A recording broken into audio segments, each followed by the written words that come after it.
गुरसराय झांसी दिव्य प्रेम सेवा मिशन हरिद्वार के संकल्पों को समर्पित कुरेठा सांस्कृतिक महोत्सव का भव्य आयोजन 12 फरवरी से 20 फरवरी तक किया जाएगा, जिसकी तैयारियां जोरों पर चल रही हैं। उक्त कार्यक्रम की जानकारी देते हुए कार्यक्रम संयोजक भाजपा के पूर्व जिला अध्यक्ष एवं दिव्य प्रेम सेवा मिशन के झांसी असल के संयोजक एवं बुंदेलखंड विकास बोर्ड के सदस्य डॉक्टर जगदीश सिंह चौहान ने बताया कि कुरेठा महोत्सव का आयोजन विगत 15 वर्षों से किया जा रहा है। विगत 3 वर्षों से इसको सांस्कृतिक महोत्सव का रूप दिया गया है। इसका शुभारंभ 12 फरवरी को होगा, जिसमें भव्य कलश यात्रा निकाली जाएगी। 13 फरवरी से 20 फरवरी तक संगीतमय श्रीमद् भागवत कथा का आयोजन किया जाएगा, जिसमें विश्व विख्यात कथावाचक डॉक्टर श्याम सुंदर पराशर जी महाराज श्रीमद् भागवत कथा का वाचन करेंगे। कथा का समय अपराह्न 2 बजे से शाम 5 बजे तक रखा गया है। महोत्सव में यज्ञ आचार्य ज्ञानेन्द्र शास्त्री अयोध्या धाम द्वारा यज्ञ संपन्न कराया जाएगा। इस मौके पर दिव्य प्रेम सेवा मिशन के जिलाध्यक्ष केशव सिंह परिहार, ब्लॉक प्रमुख प्रतिनिधि भाजपा की जिला महामंत्री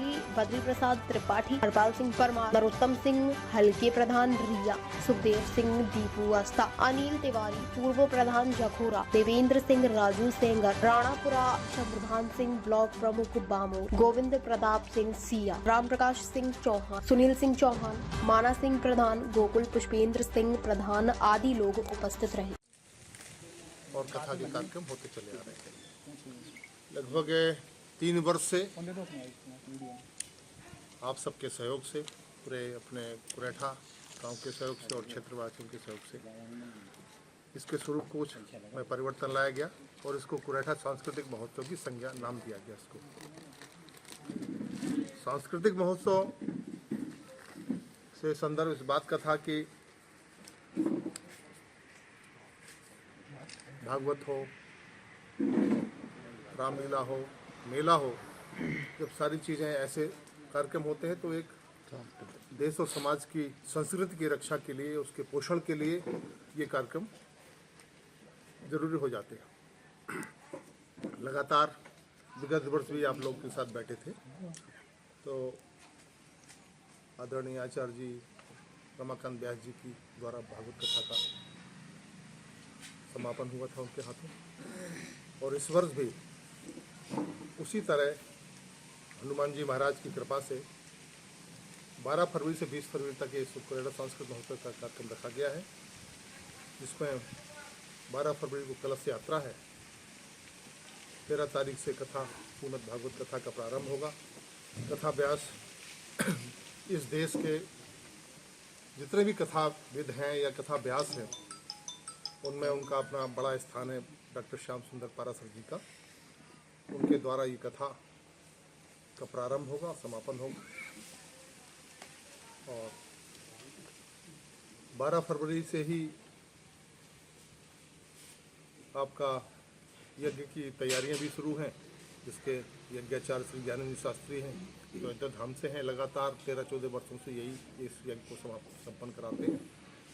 13 तारीख को अग्नि प्रवेश होगा मंडप में, यज्ञ मंडप में। पूर्णाहुति 19 तारीख को होगी। कथा के भागवत कथा के साथ साथ यज्ञ की भी पूर्णाहुति होगी और 20 को भंडारा है। कोटरा घाट से हम लोग कलश यात्रा प्रारंभ करेंगे। गांव में जो हमारे जितने भी मंदिर हैं, भगवान श्री राम का मंदिर है, दिवाले हैं, उनका पूजन अर्चन होगा। इसके बाद यहाँ महोत्सव के दौरान क्या क्या कार्यक्रम होंगे? रात्रि में भी कोई कार्यक्रम है? दिन में महोत्सव के दौरान तो श्रीमद् भागवत कथा का कार्यक्रम है, यज्ञ का कार्यक्रम है और रात पर रामलीला का कार्यक्रम रखा गया है। और क्षेत्र की जनता के लिए कि जो होता है ग्रामीण मेला, क्षेत्र की जनता की छोटी छोटी जरूरतों के लिए एक शादी में मेला का भी रखा गया है विगत वर्ष के बाद। यह कार्यक्रम विगत कितने वर्षों से होता चला आ रहा है? आगे क्या उम्मीद है आपकी? लगभग 15 वर्ष से तो हनुमान जी की कृपा से चल ही रहा है। उसका स्वरूप बढ़ता चला जा रहा है। जैसे जैसे उनकी कृपा, उनकी जो इच्छा होती है वो होता है। संकल्प लिया था मैंने कि अब की बार, जो पिछली बार कथा हुई थी कि अब की बार डॉक्टर श्याम सुंदर पाराशर जी का यही चर्चा हुई थी मेरी कि उनकी कथा होना चाहिए। और चूँकि विद्वान है, क्षेत्र को मतलब सुनने को मिलेगा, लाभ मिलेगा उनकी कथा से, तो निश्चित रूप से प्रभु की कृपा हुई हनुमान जी महाराज की कि श्याम सुंदर पाराशर जी का समय मिल गया। यद्यपि दुर्लभ होता उनका समय। जब हम उनसे बात की तो उनके पास डायरी में 1 वर्ष तक कहीं कोई समय नहीं था। पाठक जी ने भी कोशिश की थी। देखो जैसी प्रभु की कृपा की एक कार्यक्रम कैसे हो गया। गया। और चूंकि यहाँ कथा होनी थी, हनुमान जी महाराज को वो कथा सुननी थी उनके द्वारा, इसलिए वो कार्यक्रम हम मिल गया। कथा के आप इस कार्यक्रम के विषय में क्षेत्रवासियों से क्या अपील करना चाहेंगे? ये कार्यक्रम क्षेत्रवासियों का ही है, उनका अपना कार्यक्रम है। अधिक से अधिक लोग संख्या में आए, तो इस यज्ञ में सम्मिलित हों और श्रीमद् भागवत कथा ज्ञान यज्ञ में सम्मिलित होकर अपना पुण्य लाभ कमाएं। ताज़ा खबरों से जुड़े रहने के लिए हमारे चैनल को सब्सक्राइब करें और बेल आइकन को दबाना ना भूलें, ताकि हर खबर की नोटिफिकेशन आपको मिलती रहे।